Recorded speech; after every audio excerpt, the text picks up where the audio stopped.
Okay. Are we going to? All right. So that would describe this relationship. Let's do another topic today, shall we? Absolutely. Okay. Fasha, tell me about a case as a property manager where you had challenges supervising a housekeeper, a vendor, or maybe even an employee here. Absolutely. So as a property manager, we handle few human resources on our own. Correct. Housekeepers, for instances, where we need to check up on them from time to time to see if they're actually following up the SOP.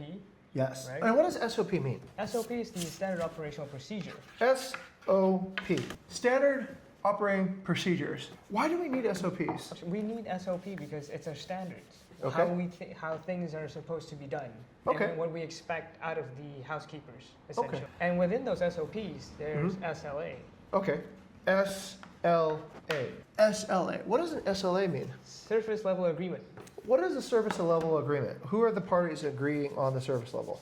Well, it's those who set the expectations, Right. us, a property manager, Okay. and those who will execute them, the housekeepers. Okay. SLA. So we have the managers, property manager on one side, and the housekeepers on the other side. So the property manager should have a service level agreement with the housekeeper, and then the housekeeper should follow SOPs to be inspected by the property manager. Okay, interesting. Now, can you give us an example of a service level agreement so that we can understand the topic better? Absolutely. So for the most basic part is the time and duration housekeeper should finish between incoming guests checking in and checking out. Got it. So a housekeeper should be able to adequately clean a property within the 2-hour span between a Yes. checkout and a check-in. Okay, all right, perfect. What happens if the guest is arriving early? If the guest is arriving early, we set the expectation to the guest that we are still we're still preparing the villa. Okay, got it. Should then the housekeeper have an SLA with us to protect them from early check-ins in that case? Absolutely. Okay. They will have to communicate to us, say our guest experience manager, Correct. and they'll say the guests are coming in early and we're not ready yet in this specific time. So can you set the expectations to them? Understood. Okay, so let's talk about the structure of SOPs now, standard operating procedures. What would happen if there was no standard operating procedures? Then everything will be in chaos. Why would everything be in chaos? Because then you have no standards.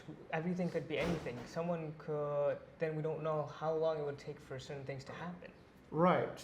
Okay, so let's think about this. Recently, we discovered the ZPT, the Zero Production Time Workflow for producing YouTube content. But we've had SOPs here for housekeeping for decades. And so SOPs, what they essentially allow you to do is they allow you to move away from intuition work over to knowledge-based work. If you haven't seen our previous episode on the Oxman Krebs cycle, you should watch it because a lot of what actually invents SOPs is this process by taking the information, turning it into knowledge, and then that knowledge can be turned into utility. Right. So in a way, inventing and creating SOPs is a way of engineering, I would say, human organizations. Yes. Right. Once we've created a workflow, we don't need to estimate how much longer it will take because the workflow has already planned that correctly. Exactly. We also know what kind of capacity, skills that a person needs before they're even hired. Plus, we can budget time, resources, and everything correctly, so we don't have to, let's say, overexert our knowledge each time. Okay, great. So let's talk about SLAs, okay? The company, between the company on our side and an owner on the other side, is there an SLA that would describe this relationship? Do you think there's an SLA that actually expresses this relationship? I believe so. What do you think that SLA would be encompassed in? It's the agreement between what we want to make sure the property is doing all right and the cooperation of the owner. Correct. And what is the documentation or the reminders that we help, let's say, facilitate the owner to recall these service level agreements that we made in the beginning? That would be the business plan. Correct. It would be the business plan. And how do we help people remember the business plan? Because over time, people can, of course, forget. Would that require a follow-up? No, it doesn't require any follow-up at all because we've actually created an automated system that does the follow-up called BV Go. Correct. Would you like to see it? I hope so. Like yes, BV Go.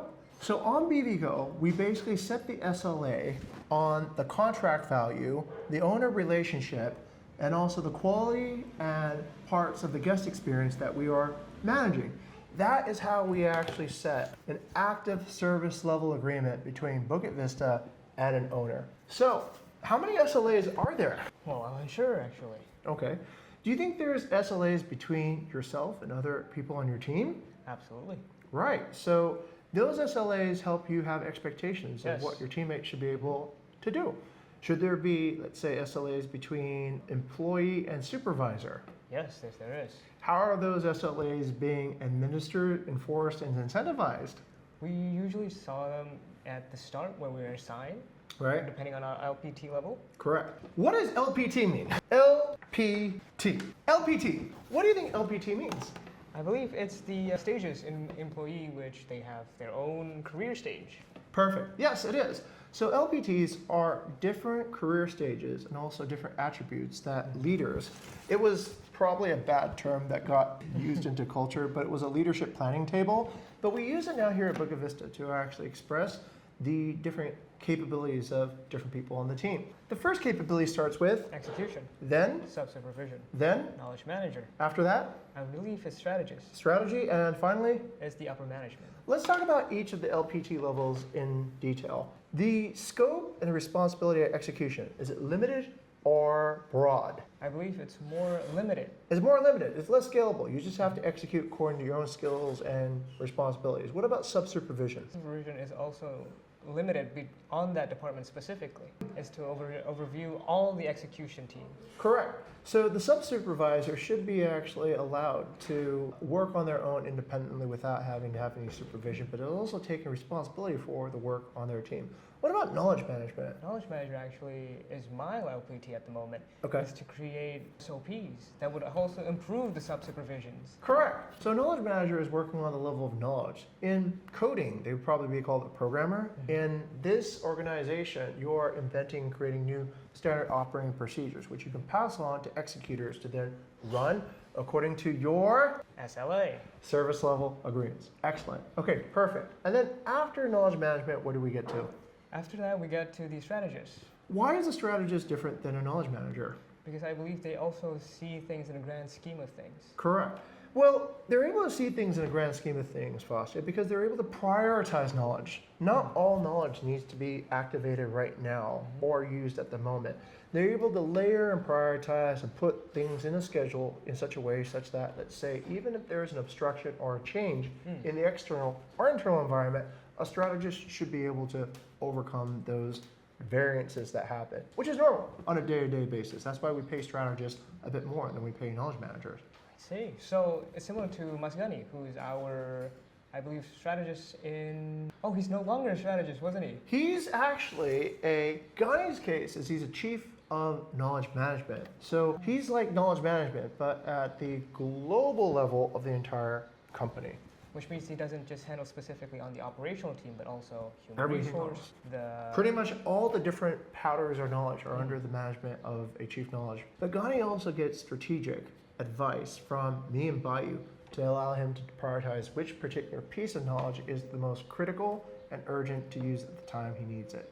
which Okay? is a perfect way to segue. How can an upper management pick which strategy is the high priority? That's a perfect question for upper management. Upper managers are now not dealing in the actual work. They're dealing in selecting the people, the talent, and the ecosystem in which people operate in order to do the work. We call it upper management because, at least for the time being, all our work is constrained by the quality and the functionality and the capacity and the motivation of the people we work with. Upper managers are in charge of the behavioral organization. They're in charge of the ecosystem, the culture, the compatibility of the work with the person doing the work. Upper managers need to be responsible and take all credit, but also take liability for good people or bad people decision.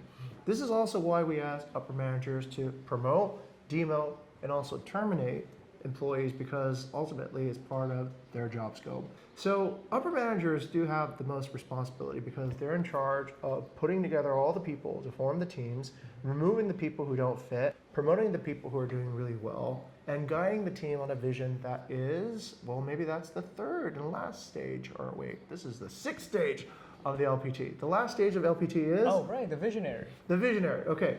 So the visionary, surprisingly, does not necessarily need to be an upper manager. Well, they should know something about it.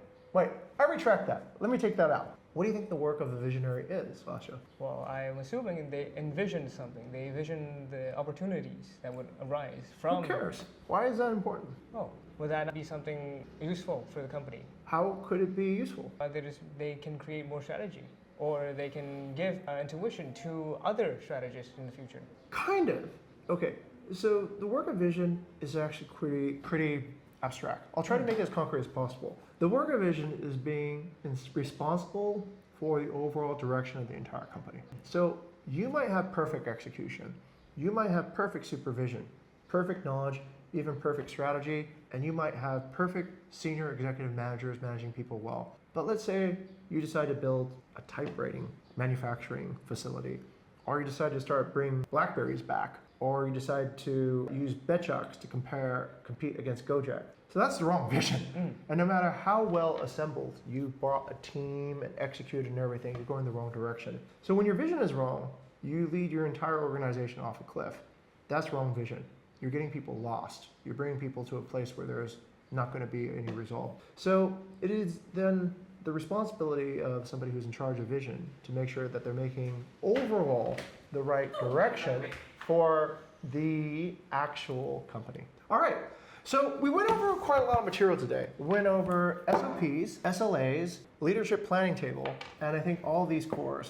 What would we call the entire, let's say, summary of this discussion? What would you call this is contributing to? I believe it's our procedures. It's our procedures, but more than just procedures. It's contributing to our... Agreement? Not quite. One more. You said it yesterday, actually, the last time we were at the Oxman Krebs cycle. It takes... Culture. That's it.